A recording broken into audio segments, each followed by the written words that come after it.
to do my TED Talk about how positive role models can have a positive influence on children and the next generation. So I'm going to start off with a little audience participation.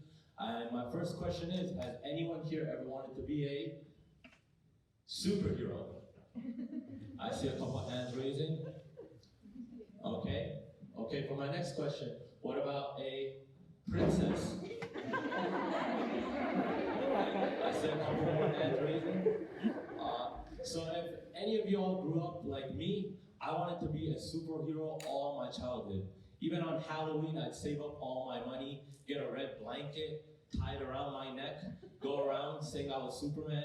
And if I asked some of my friends that had a similar experience, they always talked about superheroes as a kid and wanting to be a superhero when they grew up. Similarly, some of my friends that were girls said a similar thing about wanting to be a princess, marrying their Prince Charming, and having them buy all the nice things in the world. So with this power, I mean, obviously it's a little unrealistic to be a vigilante and beat people up at night. I don't condone this kind of violence for anybody. But how can we use this power to positively influence the next generation? So here are some examples. Now, I don't know if any of you have watched the X-Files, but Dana Scully is a huge role model that influenced the next generation of FBI agents and medical doctors. As you might imagine, she also played a medical doctor and an FBI agent. So if you ask women in those fields, they a lot of times cite Dana Scully as their inspiration.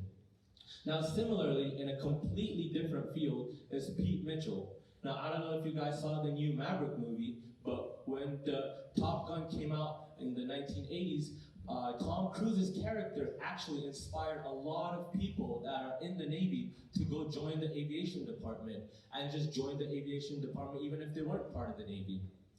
Now lastly is Lieutenant Ellen Ripley from the Alien movies. Now this is not the most flattering pictures, but if you can't imagine, she was a superhero in this movie by being the first female lead action in a movie. It was told that a female can't lead an action movie because a female does not bring any audience. However, this was a complete mistaken philosophy, as the female action lead brought in men as they found her very attractive and sexy, and also brought in a lot of females as they saw her as a role model and a hero. And this was reflected in the costumes, Halloween costumes that year. And I think Halloween costumes are a great way to see who people are looking up to. Now for some famous examples of people you might know.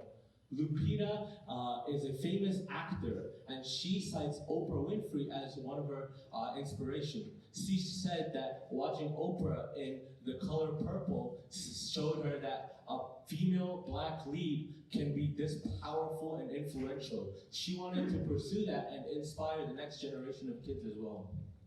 Similarly, Mae Jemison is the first African American woman astronaut, and she cites Lieutenant Uhura from the Star Trek series as her inspiration. Now, this is actually probably the most important inspiration out of all of these slides I showed before, as Lieutenant Uhura is a fictional character. A fictional character inspired a real-life astronaut. You guys should take a moment to sink in how amazing that is. Now, how can we use this power? We can use this power to influence the next generation, but we don't have to influence them to do something bad, but we can use it to influence careers. We can influence diversity in workplaces. And doing this, our future would be really, really bright, like that screen. Now, for some of the kids, what are your influences? Did you ever want to be a superhero? Did you ever want to be a princess? Are you watching any TV shows or movies and wanting to pursue a career in that direction? And for some of the adults, what are some inspirations in your life? Were you inspired by a character in a movie or a TV show? If so, I think you should take a reflection upon your life and how you inspired some of your kids or some other kids. Thank you.